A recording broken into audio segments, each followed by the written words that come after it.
Hello and welcome to the Genetics Podcast. I'm your host, Patrick Short. My background is in population genomics and studying the genetic causes of rare disease.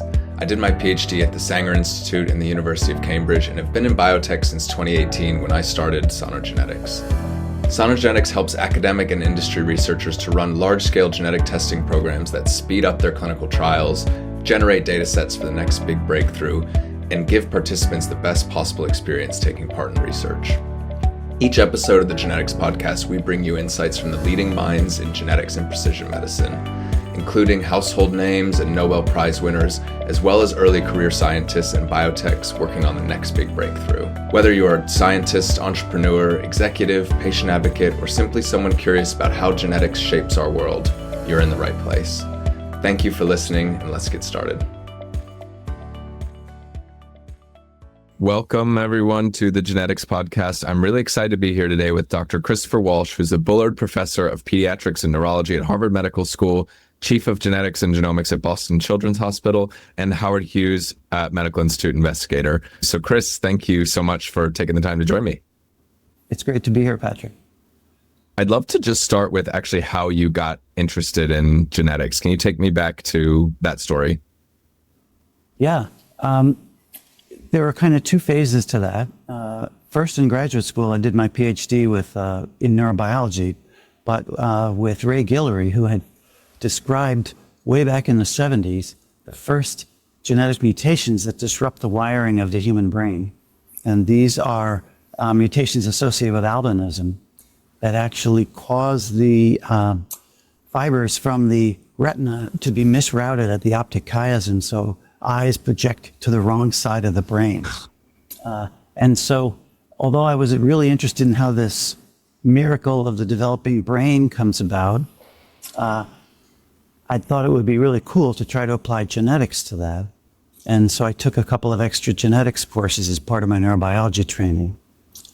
But then a really second pivotal event happened 10 or 15 years later. How I really became a geneticist was I finished my PhD, I went through training as an adult neurologist, and I did a postdoc with Connie Sepko, which was very basic and it was in a genetics department at Harvard, but it was actually just tracking the anatomy of how the neurons in the cerebral cortex develop.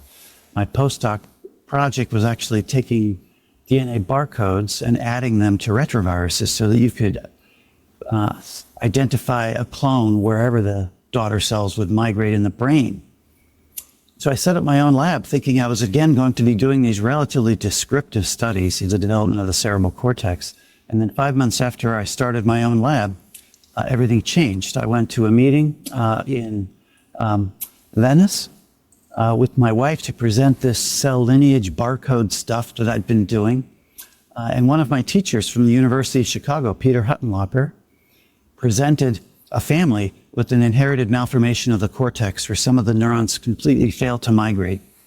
And he already showed that this was an X-linked trait, likely dominant in females and lethal prenatally to males because he had a large family. And this, for me, was just like literally a moment. It was I was listening, I could feel my palms sweating and my heart racing because this is where everything came together. The opportunity to use genetics to understand the development of the brain. And it was something that really hadn't seemed possible before that because most of the genetic disorders that disrupt the development of the brain are so disabling that they result in very small family sizes or are caused by we now know, caused by de novo mutations. But here was something, because of its X-linked nature, we could get our hands on a family that was large enough to do the primitive mapping that was available back then in the early 90s. And so on that day, I became a human geneticist, and I went racing down to the podium after Peter's talk because I thought everyone in the auditorium would want to be the one to map that disorder. And I said, Peter, can we, and Peter had actually taught me pediatric neurology and written one of my letters for residency. And so I asked him, can we work together to map that gene? And he gave me this confused expression like I thought had never crossed his mind before. And so on that day, our collaboration was born. And he was there with his wife, Janellen, and I was there with my wife, Mingwei, and the four of us spent the next day together talking about our collaboration. And so that also just caused me to become completely hooked on human genetics and this interaction between the development of the brain and human genetics. That is a super story. One of the things that it may be underrated in the progress of science is actually the power of some of these really strong collaborations. Are there any others throughout your career that you can share that have had a really big impact on you? Well, I've had tremendous effects of mentors, not just Ray and Peter, but also I probably wouldn't have become. I came to do my residency at Mass General because at that time, back in the mid '80s, it was really was a hotbed of applying human genetics to neurological disease. That was when Joe Martin had recruited Jim Gazella to start mapping the Huntington's gene. And then Gazella went on to map other neurological disease genes. And so I chose that residency because, again, I was interested in genetics. It was only, as I said, a couple of years later, I could see how I could apply that to studying development. In terms of collaborations, yeah, that collaboration with Peter was really, really pivotal. I mean, more recently, our studies on the genomes of single cells would have been completely impossible without collaborations with bioinformaticians. Initially Peter Park and Alice Lee, and more recently also August Wang, and I've continued to collaborate with them all now for almost 20 years. And, you know, again, I'm a neuroscientist and I am the weakest bioinformatician in my lab. And so they developed these incredible new, programs that allow us to call variants from a single cell's genome and suppress artifact. And then, we add this biological program where we can put that to use and develop interesting ways of applying it. So those have been really enduring collaborations for a long period of time. And like I said, I'd be nowhere without them. I'm incredibly fortunate and privileged to be able to have people like that who share common interests. You mentioned the single cell work, and I want to go down that rabbit hole because we perhaps naively, or probably thanks to your work, certainly naively, think about our organ systems as a monolith at a cellular level, but there's a lot going on in terms of somatic mosaicism in the brain. Can you talk a little bit about what has changed about how you think about the brain? What have we learned? And then also, what are the big open questions? Sure. Well, that's a lot of questions. But I'll take them. I'll try to take them one at a time. The concept of mosaicism in our lab really developed because of two projects that seemed initially separate, but then ended up being thematically very linked. So the first had to do with genetics of human disease, and we had been studying now malformations of the brain, particularly other developmental genetic disorders, but especially malformations. We came upon ones actually right from the start where the disorder was very asymmetrical. It only involved one hemisphere of the brain. And so it just didn't look like it was likely to be a germline mutation, but we didn't know how to study them. But some of these cause such severe epilepsy that the patient undergoes surgery to remove a patch of the brain to cure the epilepsy, which allows us to study the abnormal area. And so that led us to discover that these mutations, that these disorders are actually somatic disorders where there's just a clone of abnormal cells, generally with activating mutations in the mTOR pathway, the exact same mutations in the exact same genes that are typically associated with cancer. But because they occur in neurons can't form cancer. And so it's just an abnormal clone. Instead, it just turns those neurons into really bad neighbors because they're hyperactive and overstimulating, and that's what leads to the epilepsy. And then at the same time, two graduate students, particularly Gilad Avroni, wanted to study the genome of a single neuron. And we were specifically interested in that time at looking at retrotransposons, which had been claimed to frequently mobilize, particularly in the genomes of neurons, perhaps even as part of the developing neuronal identity of the diversity of neurons. And so we wanted to test that theory. We were skeptical of it because we thought that somatic mutations are probably bad for you. And so that led Gilad and another researcher student, Shuyu Kai, to develop the single-cell whole genome sequencing. And so then having that capability also then gave us a lot of insight into the epileptic disorders. To answer your question about what's changed, I think when we once we started studying mosaicism of the brain, we thought of it as a special case of many germline disorders. We studied some of these neuronal migration disorders and found that they cause a severe malformation in the germline state. We could occasionally find patients where they would have a mosaic mutation and would have a milder cause of it. And so we thought that, that's a nice sort of a curiosity. It makes up, if you're talking about a disorder associated with a de novo mutation that has a severe, maybe lethal phenotype, about 5 or 10% of those patients will end up having a mosaic mutation instead with a milder phenotype. So we thought of the mosaic mutations as like a little bit of add-on to germline neurology. But then, more recently, we've been studying mosaicism in age-related disorders. And there, it looks more like the situation is completely inverted. That the disease is the somatic mosaicism. We just had a paper in Cell this week on Alzheimer's disease, where the microglia carry cancer driver mutations. Wow. And we know that cancer driver mutations are not good for you, and those cancer driver mutations confer an inflammatory state on the microglia, which we think in that case, these cancer driver mutations are in dividing cells, but microglia are also cells that can't form cancers. And so instead of forming cancers, those cells just turn into angry murderers and start killing the neurons nearby. Here, we think, as I said, the situation is inverted, that probably the germline risk genes for Alzheimer's are actually modifiers of the somatic process. Like the same way we think of cancer mutations, where the germline cancer mutations modify a somatic process of cancer development.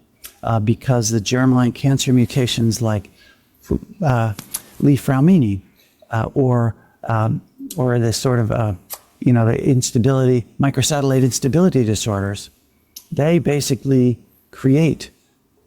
either create more somatic mutations or alter the clonal selection of somatic mutations. So we suspect, although we have not proven, that the germline risk genes for Alzheimer's, like amyloid or other ones, actually modify this process of somatic mutation analogous to cancer. Do you think that's my own sort of prior now? Yes. And that is a completely inversion of how I first came to it. I just lost I didn't hear that question. Do you think that's the case with ApoE as well? I really don't know. My best guess is that ApoE is actually, acts in microglia to make them more inflammatory.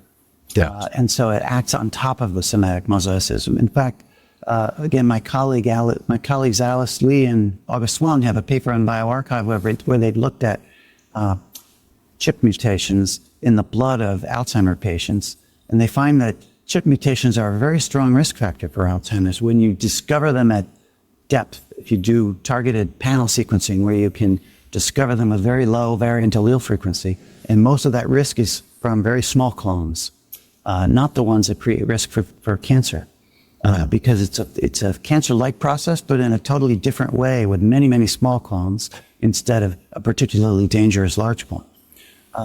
And interestingly, that risk that they find in Alzheimer's is completely driven by the neutral ApoE phenotypes, ApoE3 homozygotes particularly, and the ApoE4 carriers actually do not have a risk from somatic mosaicism. So in fact, it looks like these might be complementary risk factors.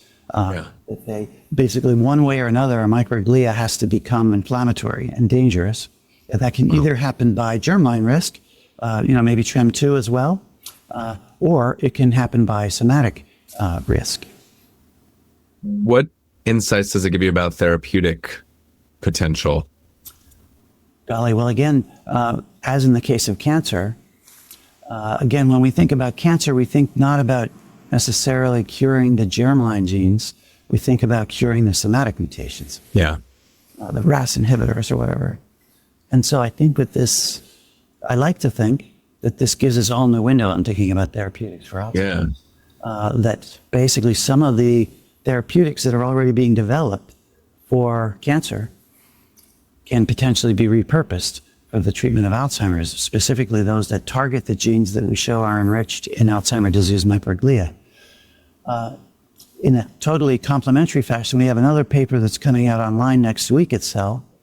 It focuses on those single neuron genomes in Alzheimer's disease. And there we find that neurons in Alzheimer's have a particular pattern of DNA damage that is actually shared among 4 different major neurodegenerative diseases. That particular pattern of genome damage, we think, also presents other therapeutic possibilities to actually treat the excessive DNA damage. And that's a kind of a complicated thing to get into. So that's a real rabbit hole to explain that. But and I'm happy to do that if we want to go down that rabbit hole. But I do think that it gives. So I think the work gives us kind of 2 new ways of thinking about therapeutic or degenerative diseases. So it sounds like you're seeing is it a characteristic mutational signature in across these 4 conditions? What do you have any hypotheses about what's behind it? Yes. So we've looked at 4 degenerative conditions: Alzheimer's disease, frontotemporal dementia, and ALS. In those cases, both associated with C9orf expansion specifically, and chronic traumatic encephalopathy after playing American football, which is another tauopathy, but a little different from Alzheimer's in its pattern of distribution. And so in each case, we looked at the genomes of single neurons. And amazingly, in all of these 4 diverse conditions, both tauopathies and TDP-43opathies, we see an essentially indistinguishable pattern of genome damage. 2 things, a pattern of single nucleotide variation, which appears to reflect oxidative damage. It often has C to A changes, which often reflect oxoguanine. And then there's a second pattern of DNA damage, which is predominantly single-stranded, but occasionally double-stranded. And this represents 2 base pair deletions in a particular pattern with a particular consensus sequence, a T and T motif. And specifically, it's a pattern that's been described before by Andrew Jackson and Martin Taylor as being associated with topoisomerase I mutagenesis. They describe this as a defect of ribonucleotide excision repair, where ribonucleotides get falsely incorporated into the DNA, and they can be repaired by RNase H, or they can be repaired by an alternate pathway, where the first step is TOP1 basically binding covalently to the DNA and creating a 2 base pair nick. And we find that, in fact, TOP1 is covalently bound to the DNA in all 4 of in the conditions where we've looked. We haven't looked in all 4 conditions. We've looked in Alzheimer's and FTD. And we see these nicks. And in these conditions, literally, you can show that the DNA is fragmented. It's literally falling apart. Wow. In the cerebral cortex, which is the involved part of the brain. But in fact, if you take the cerebellum from the same patient, the DNA there is just fine. And so it's literally tearing the genome apart. And this appears to be essentially due to a starvation of deoxyribonucleotides. G0 cells in general, and neurons specifically, have low levels of deoxyribonucleotides in the nucleus. This seems to be partly an antiviral mechanism. Oh, interesting. But they're not replicating, so they don't need a lot of DNTPs. But what we think is happening is that these SNVs, the oxidative SNVs I mentioned, so that you basically have inflammation. Inflammation results in cytokine secretion from these angry, murderous microglia I was just telling you about. That creates reactive oxygen. That's been shown by other people in the neuron. That creates DNA damage in the form of oxoguanine. That activates nucleotide excision repair, which demands a lot of deoxyribonucleotides. And so that uses up the supply of deoxyribonucleotides in the nucleus. That changes the balance of DNTPs and RNTPs. And so now ribonucleotides start getting incorporated into DNA, and that activates this second pathway of alternate ribonucleotide excision repair, which results in essentially DNA fragmentation because the process can't be completed. And complex. How do you think about getting upstream, or where do you intervene in that process? Well, I think the best option for therapy would be reducing the inflammation at the level of the microglia. Yeah, it's possible that deoxyribonucleotide supplementation, might help. That's been shown to work for some other DNA repair conditions, and so it's worth thinking about. Yeah. But the more important thing, I think, the more durable therapy would be either reducing the number of mutant microglia or perhaps attenuating their inflammatory response or blocking the cytokines that they may be secreting. What do we know about the quote-unquote healthy brain or presumed healthy brain with respect to somatic mosaicism? So one of the biggest surprises of the work that we started doing on sequencing the genomes of single neurons is that the neurons accumulate mutations with age. And so we originally thought it was about 20 or 25 SNVs per year. Then with better technology, we're able to find that it's about 17 or 18 SNVs per year. And that's been shown now with 5 different technologies. And it's really converging on it's incredibly linear. It's 15 or 20 SNVs your first year of life. It's 15 or 20 SNVs your 100th year of life if you live to be 100 and you don't get Alzheimer's disease.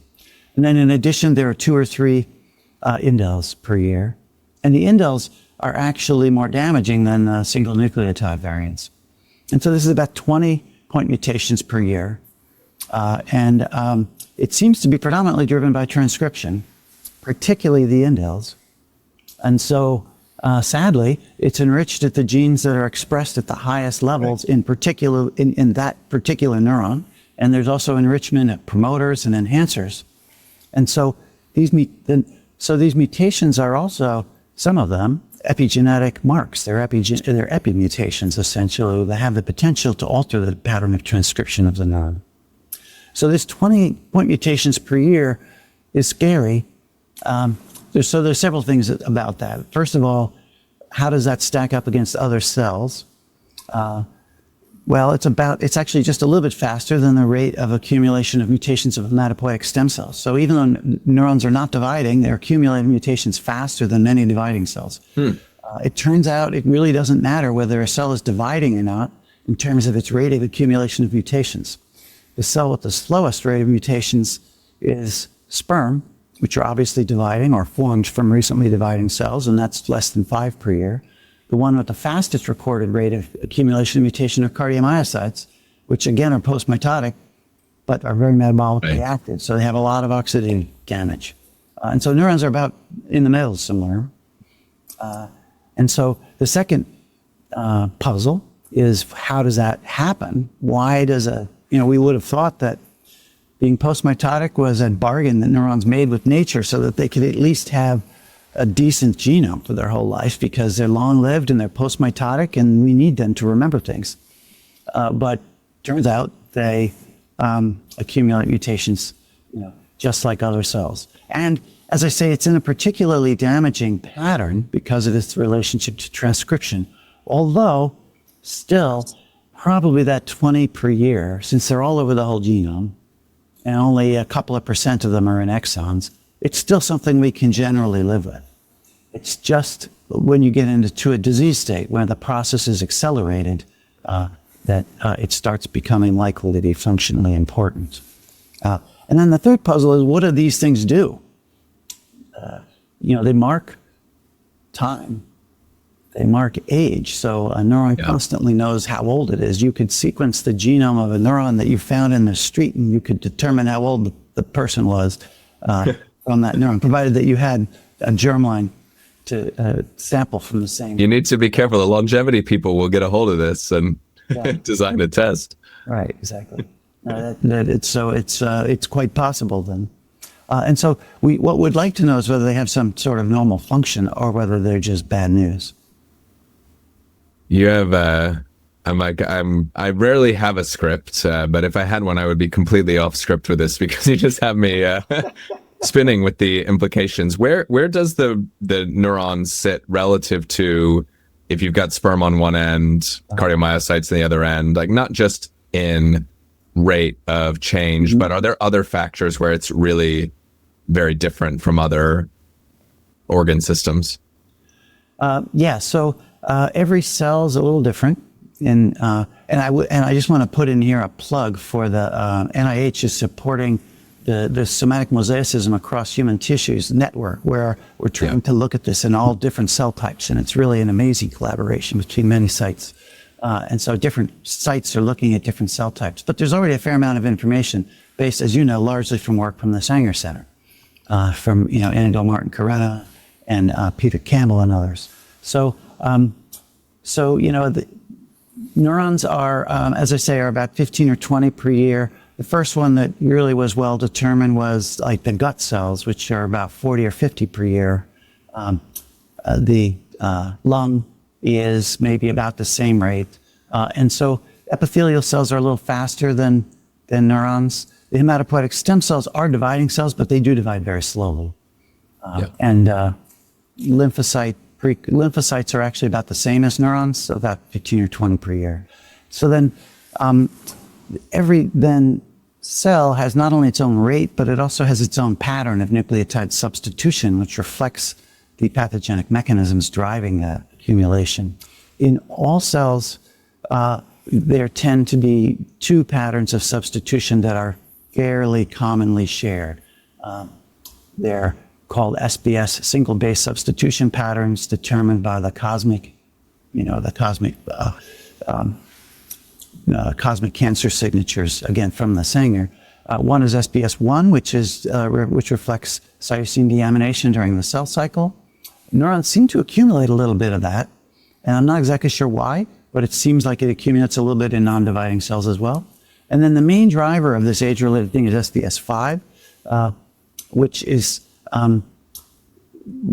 nobody knows what causes it.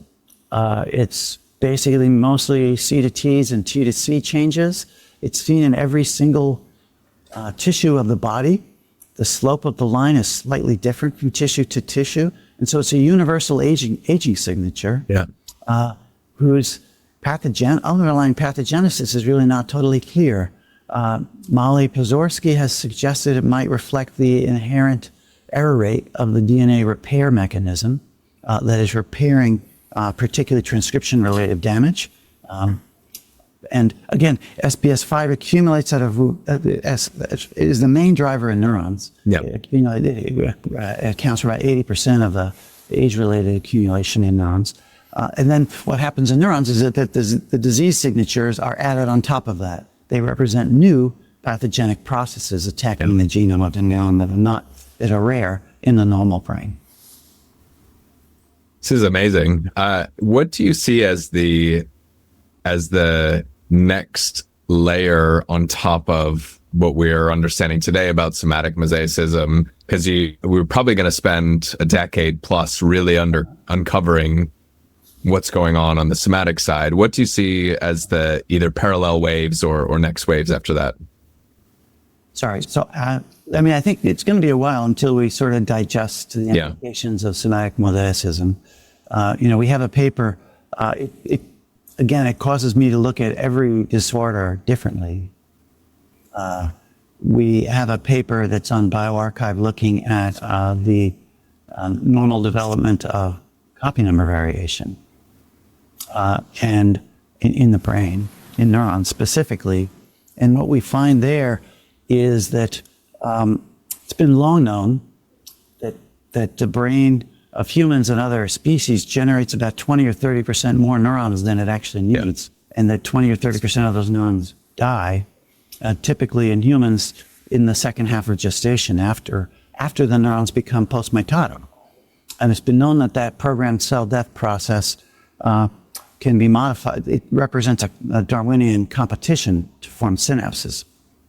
What we show in our work on bioarchive is that, in fact, the neurons, when they're originally born, have an extremely high rate of large-scale chromosome-level copy number variants. Right. On average, in about 25 or 30% of them. And then by the time of birth, the proportion of neurons with large-scale copy number variants is down to about 5%. And so, in fact, this thing that we've known for a long time as programmed cell death is actually a genome quality control process. Where neurons compete for survival, and the strong survive, and those that have large-scale copy number variants are weak, and they're preferentially eliminated. But it's an interactive, non-cell autonomous. And recently, we've looked at some developmental disorders, and they appear to retain these copy number variant containing neurons. And so what the hell's going on with those brains? And so again, we see there that the germline is a modifier of somatic mosaicism. And instead of the mosaicism being a modifier of the germline, which was my original prior. But again, it causes me to think a completely different way about autism spectrum disorders in terms of this process of essentially synaptic pruning. So complete that for me. What does it give you a new way of thinking about autism? What would it be? Well, actually, so what we find in this paper is that at the large scale copy number variants are mostly eliminated by the time of birth.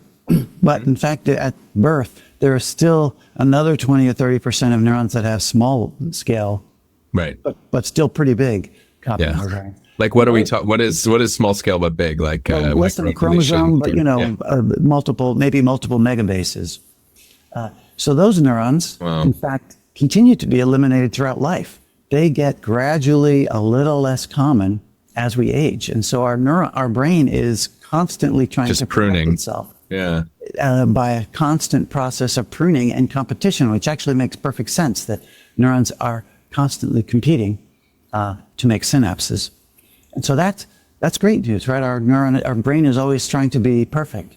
However, the downside of that is that I just told you about, although copy number variants decline with age, SNVs and indels accelerate with age. And so in fact, our genomes are becoming damaged again as we age, but by a different mechanism. And so the brain actually already has a mechanism in place to kill those neurons when they reach a certain level of DNA damage. We don't need to invoke a new mechanism to think about why neurons die in degenerative conditions. We can think of it as a purely genomic process where their genomes just get progressively damaged and they can no longer compete. Do you know, or do you have a hypothesis around what might be happening in the brains of very healthy supercentenarians? What do we think might be going on there, healthy from a brain perspective? So I have lots of theories and not much data.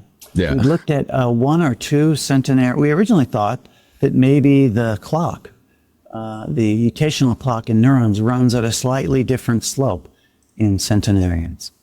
We looked at one or maybe two greater than 100-year-old people, and who were healthy at the time of, who had no diagnosis of a neurodegenerative condition.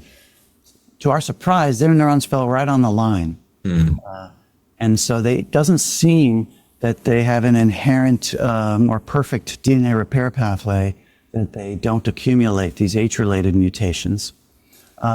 I favor the idea that a significant driver of healthy aging has to do with how the brain manages the clonal selection, particularly in microglial cells. Obviously, the clonal selection in glial progenitors that would lead to cancer, brain cancer, would be one determinant. But I suspect, these cancer driver mutations are not unique to Alzheimer's disease. They're just more common, and they form larger clones, and they're under stronger clonal selection in the Alzheimer brain than they are in normals.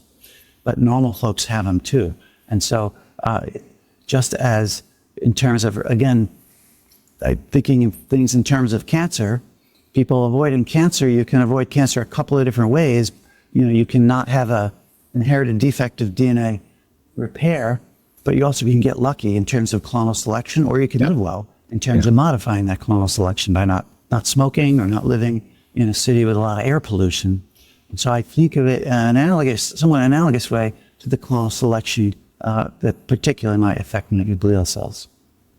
And my assumption would be that this, because I know a little bit more about germline mutation, where you find hypermutators, but you don't really find people who are hypomutators, at least not aware of it, or they may be vanishingly rare. It sounds like that's the same case here. Is there a similar selection principle going on?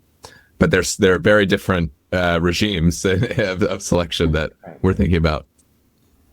Yeah, I mean, that's how I think of it, that the selection regimes might be very different. And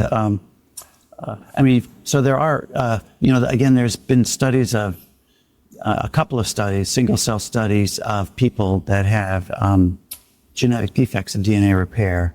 And they do often have, they do have higher rates of somatic mutation. Although, interestingly, some of these conditions have higher rates of cancer and some don't. In a study of one hypermutator where there's not a large cancer risk, in fact, they hypermutate, but in fact, a lot of the mutations are bunched in non-coding parts of the genome. Right. Interesting. So their level of exonic hypermutation is actually not greatly increased. Wow. And so that probably has to do with the particular DNA repair aspects that pathway is involved in. Lucky them. Yeah. As we wrap up here, is there one or two things that you want to leave the audience with, either something you're working on right now, or also just learnings from your career? A lot of people who listen to this are earlier in their career and maybe looking for advice on where to focus, how to focus. Is there anything you want to leave people with? Sure. I think that what I would think about is going back to that episode I told you about the day I became a human geneticist. I'm trained as an anatomist originally. I was comfortable doing molecular biology and PCR and charting these cells as they migrated to the brain. But on that day, when I decided I was going to become a human geneticist, I had no experience in human genetics. And so I thought, well, how am I going to do this? Yeah. But I basically said, but this is something I want to do. And I just think I'm going to be able to figure it out. And it was not hard to figure it out. There's colleagues, there's friends, you can ask for advice. And so that just seemed like something that was worth doing.